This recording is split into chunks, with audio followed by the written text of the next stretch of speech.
Imagine this. You're standing in the middle of chaos, a storm raging around you, winds howling, debris flying everywhere. But here's the catch, you don't flinch. Not because you're numb or indifferent, but because you've trained yourself to rise above it all. Every insult, every setback, every challenge that once shook you to your core now feels like nothing more than a whisper lost in the wind. Sounds impossible. It's not. This isn't about becoming cold or robotic, it's about reclaiming your power, the kind of power that makes people look at you and wonder, how does nothing ever seem to bother them? Welcome to the ultimate guide on mastering emotional resilience. I'm Shi Heng Yi, and today we're going to dive deep into one of life's most profound secrets, how to train your mind to act as if nothing bothers you. By the time you finish watching this video, you'll have the tools to transform yourself from someone who reacts impulsively to someone who commands respect without saying a word. But here's the deal, it won't happen overnight. This journey requires discipline, awareness, and practice. Are you ready to take back control of your emotions and ultimately your life? Let's begin. Life throws curveballs. That's its nature. Whether it's a harsh comment from a coworker, an unexpected failure, or even just traffic jamming up your day, these moments can feel overwhelming. Why? Because when we allow external events to dictate our internal state, we hand over our power. Think about it. Have you ever noticed how some people seem completely unfazed by things that would send others spiraling into frustration or despair? What's their secret? Is it luck? Genetics? A superhuman ability to ignore everything around them? No, their secret lies in something far simpler yet infinitely harder to achieve: mastery over their own minds. They've learned to detach their emotions from external circumstances. They understand that while they can't always control what happens to them, they can control how they respond. And that changes everything. Let me give you an example. Imagine walking through a crowded street. People are rushing past, bumping into you, yelling into phones, honking horns. Now imagine two different versions of yourself navigating that same scene. In one version, you let every little thing get under your skin. Someone bumps into you, instant anger. A car honks too loudly. Frustration boils over. Your mood swings wildly based on the actions of strangers. Now picture the second version of yourself.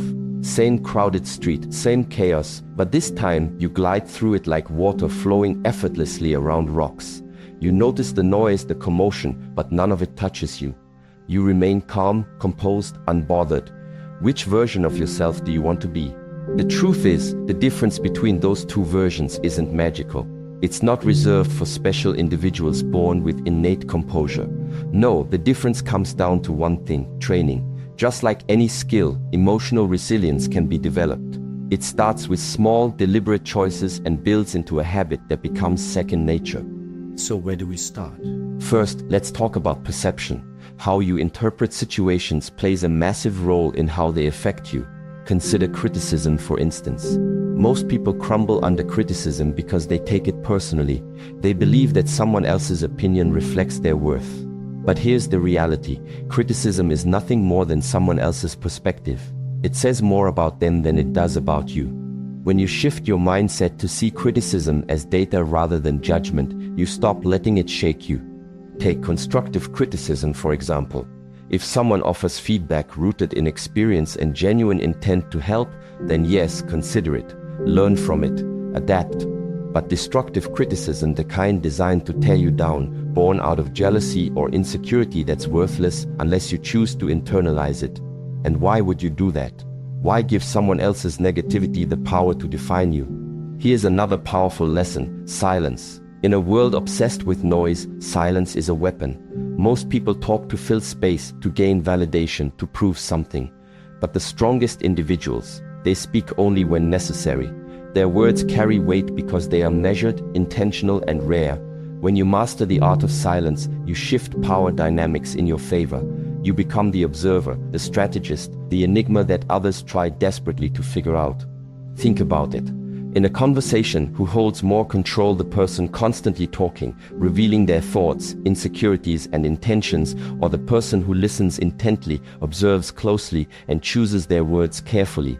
Silence creates tension. It forces others to second-guess themselves, to analyze their own position, to reveal more than they intended. And in that moment of quiet, you hold all the leverage. But mastering silence isn't just about controlling conversations. It's also about managing your own reactions. When you're angry, stay silent. When you're insulted, stay silent. When someone demands an immediate response, delay it. The ability to control your speech in intense situations demonstrates discipline, and discipline commands respect. Powerful people aren't reactive. They don't let emotions dictate their words. Instead, they use silence strategically, knowing that sometimes a pause speaks louder than any sentence could. Of course, building emotional resilience goes beyond handling criticism or mastering silence. It's about developing habits that strengthen your mind daily. Gratitude, for instance, is a game changer. When you focus on what you're thankful for, negativity loses its grip on you. Discipline helps you override laziness and push forward when everything inside you wants to quit.